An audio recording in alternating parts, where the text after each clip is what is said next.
Hey everyone, welcome back and Happy New Year. I'm back with two awesome shows that I am so excited to recommend. The first one is Obscura, and it's a new listen for me, but I have been really enjoying the show. If you're a fan of my show, True Crime Fan Club, then you for sure are going to love Obscura. It shines a spotlight on the darker things in life. Host Justin Drowns takes a narrative approach to covering true stories like mysteries, murders, missing persons, and more, all in unflinching detail. If you like the show, make sure you check out their premium channel on Himalaya. Simply download the Himalaya app, search Obscura, and enter promo code Obscura for your first month, absolutely free. So, what are you waiting for? Go check out Obscura. I love the show, and I know you will too. Now, my second show that I'm recommending is The Apex and the Abyss, and to me, Erica is one of the OGs of true crime podcasting. She's been around forever.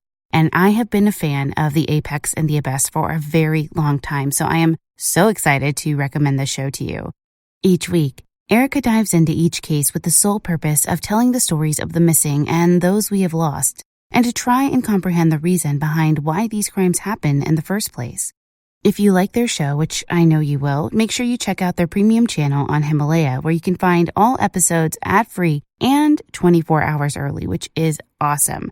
So all you have to do again is download the Himalaya app, search The Apex and the Abyss, and enter promo code ABYSS for your first month, absolutely free. Again, what's the holdup? Head to the Himalaya app and download it right now. I would like to welcome to the club our most recent Patreon supporters, Katrina M., Linda C., Delia P., and Diane. Thank you so much for your support in the beginning of this year and at the end of last year. I really appreciate it, and if you have an episode request, just send me a message. Don't forget that you can join Delia, Diane, Linda, and Katrina with us on Patreon, or head over to Himalaya Plus, where you can join our exclusive community. And I really like Himalaya because you can leave a tip for your favorite creator, or you can subscribe to their exclusive community. I plan to use a tip feature a lot for new shows that I find this year. To join us on Patreon, head to patreon.com and search for True Crime Fan Club. If you want to join us on Himalaya, head to himalaya.com and search for True Crime Fan Club. I'll also include links in the show notes. Explicit content is found in this episode, so listener discretion is advised. Welcome back to the True Crime Fan Club podcast. I'm your host, Lanie. In many years past, Native American women were told to stuff dirt inside themselves if they were captured by the military, in the hopes the men would just kill them and not defile them.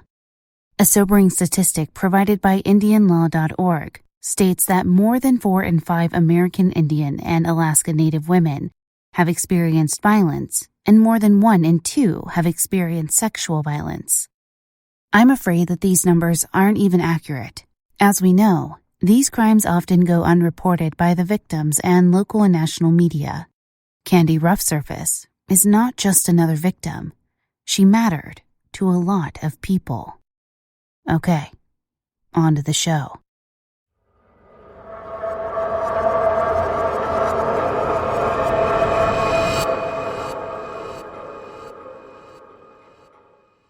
On November 26, 2019, the federal task force Operation Lady Justice was made official by executive order from the White House.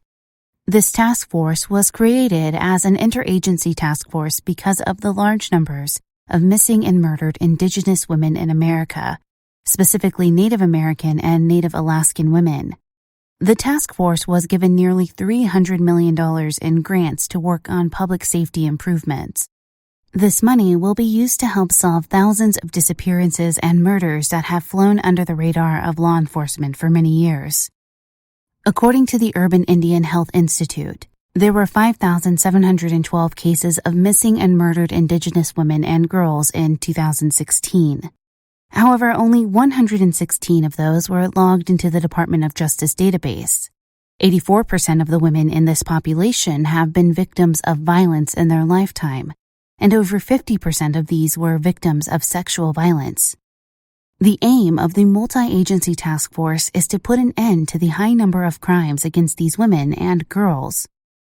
Unfortunately, It is a matter of too little too late in many cases. There are many unsolved murders, going back many years. The murder of Candace, who often went by Candi Rough Surface, was unsolved for 16 years, when an acrimonious divorce and an angry mother-in-law led investigators straight to the perpetrators. Candi Rough Surface was the second youngest of 12 children. She got pregnant and dropped out of school when she was a sophomore in high school. According to some, she was not interested in education anyway, but always held a job. She had a son named Homer Eagle. She grew up in Kennel, South Dakota, a tiny speck of land on the much larger Standing Rock Reservation, where Sitting Bull is buried. Just across the Missouri River, on a bridge that's just shy of a mile long, is Mobridge, a small South Dakota town that is mostly white and has around 5,000 residents. Mobridge gets its name from the state acronym for Missouri, MO, and it's located on a bridge. It was absolutely white in 1980 while Candi was still alive. On August 1st, 1980, Candi cashed her paycheck in Mobridge, shopped for groceries, and then went home to check on her 2-year-old son Homer. His father was no longer in the picture, and Candi still lived with her mother. Since it was a Friday, Candi got ready to go out with her sister Clara. Clara had a boyfriend, and so the two split ways. And Candi ended up at Joker's Wild, where 18-year-olds could legally drink weak beer. The next morning, Clara's mother Alberta realized Candi had not come home and asked Clara where she was. The family soon panicked after Clara said that she didn't come home with her. Clara drove through Kennel asking people if they had seen her sister. She encountered 2 of Candi's friends, Mary Holybear and Lisa Claymore, who were mysterious and argumentative in their answers. Holybear had bruises and scrapes on her legs and didn't want to explain how she got them. Claymore aroused even more suspicion when she said, "They said I killed her. Did I?" Claymore didn't explain why she felt this way. After 3 days, when Candi had not shown up and no one had seen her, her family finally went to the police. The police conducted searches while trying to retrace the teen's steps from that night. They ended up at Joker's Wild, but no one remembered seeing her. Over the next few weeks and months, there were false reportings of Candi in larger cities, as there often is in missing person cases. But these were all false sightings. Candi's mother, Alberta, kept a nightly vigil after Candi's disappearance, going outside if she heard a dog barking, thinking it was Candi coming home. Unfortunately, on May 19, 1981, in a muddy inlet of the Missouri River, a farmhand, Steve Sheldon, was out checking for stray cattle when he made a disturbing find. He contacted the Walworth County Sheriff's Office.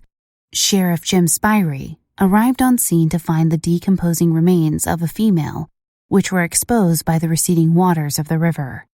After an autopsy was done, they found that she had been severely beaten, shot 5 times, and raped. There was very little to go on in the investigation. No one claimed to have seen her the night she died, and after 9 months of exposure to the elements, there was not a lot of trace evidence to be collected for examination. A teen, Nick Schur, came forward after Candi's body was found, claiming to have seen a man acting strangely in the area 2 days after she went missing, but nothing ever came of this. There is no information to determine if this was even investigated or if there was enough information to investigate. The family did what it could to keep the case alive in hopes that Candi's killer or killers could be found, but the case grew colder each year. Her name was soon forgotten among the white population of Mobridge and replaced with other news. To her family, this felt like Candi dying a second time. Sadly, this is not uncommon in many cases, particularly when Indigenous or other minority women are involved. Initially, there is a rush of press information, but the press coverage dissipates as soon as the next big story is released. Unfortunately, the Rough Surface family continued to experience more tragedies throughout the years. In 1986, her father, Daniel Rough Surface, was brutally raped and murdered by his own nephew, Donald Rough Surface. Daniel was discovered on October 25th at 3 a.m. under an abandoned grain elevator. He was nude, bloody, badly beaten, and partially burned. His wallet, knife, and key to his post office box were found in his nephew's pocket. Donald was asleep beside Daniel and was covered in blood. The police had been led to the grain elevator by Mike Vermillion, a third man who had been drinking with the two members of the Rough Surface family earlier that evening. Mike had gone to sleep before the two of them, and when he woke up to see Daniel Rough Surface lifeless and covered in blood, he went to the police immediately. Donald was arrested, tried, then on June 3, 1987, found guilty of murder in the first degree, rape in the first degree, and robbery in the first degree. He received life in prison for the murder charge and 15 years each for the other two charges. To my knowledge, there's no explanation of why he attacked his uncle. Another event that occurred that had major complications for the town was in 1988. The older twin brothers of Nick Schur, Bill and Jim, went to the 1988 Olympics in Seoul. Bill brought home a bronze medal and Jim won 7th place. Their names soon shared a spot on the sports arena with a well-known Native American artist, Oscar Howe, and was named the Cher Howe Arena. However, in the early 1990s, things in Mobridge quieted down. In fact, it wasn't even in Mobridge where a break in the case occurred. It was in a sweetly named logging town in Wisconsin where the break in the Candi Rough Surface case finally happened. In the fall of 1995, James Stroh was going through a divorce with his wife Sandy. As you may know, there is typically one person that a person going through a divorce confides in. Sandy, in her divorce, sought her mother's advice and ear. Sandy typically leaned on her mother through difficult times, and this was no different. However, the consequences to James were different than just a mother-in-law being rude to him and supporting her daughter through a divorce. Before James and Sandy had been married, he had loved her enough to tell her his deepest, darkest secret. How one summer, when he was just 15, he and his cousin had killed a girl.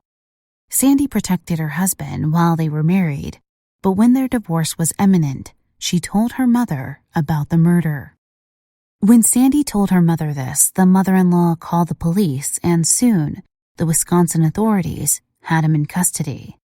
It's clear that Sandy's mother was acting out of spite, but I can overlook that knowing she ultimately did the right thing.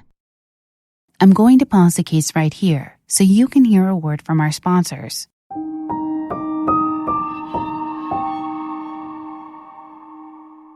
Okay, so I have a scenario for you. Say I give you a task to pick out a wine you're going to love, but there's a catch. It has to be one you haven't tried before. So where would you start?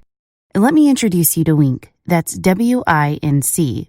WINC makes it easy to discover great wine because WINC's wine experts select wines matched to your taste, personalized just for you, shipped right to your door, and starting at just $13 a bottle.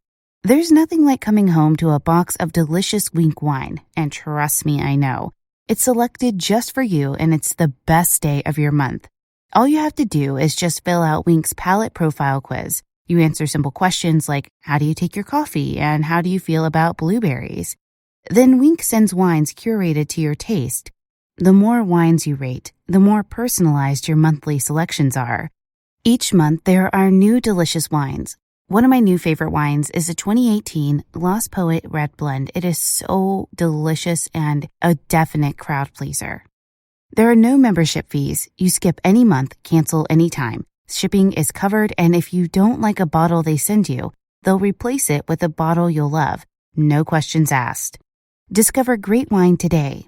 Go to trywinc.com/truecrimefanclub and you'll get $20 off your first shipment.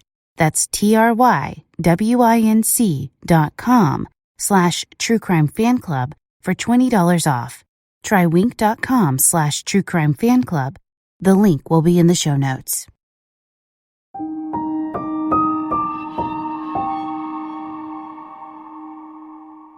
Extorting a promise for a lesser sentence, James said he would tell everything, all about how his older cousin, Nick Schur, had masterminded the whole thing that night.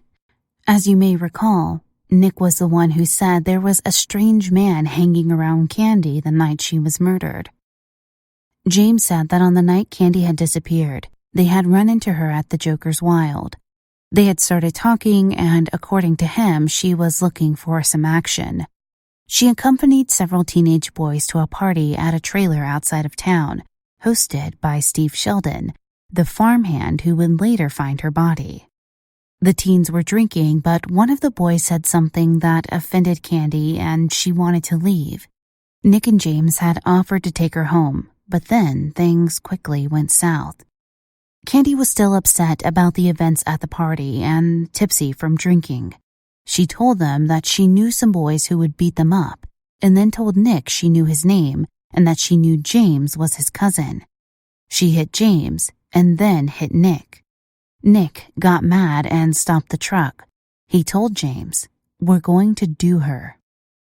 He grabbed Candi out of the truck and then started hitting her, knocking her down.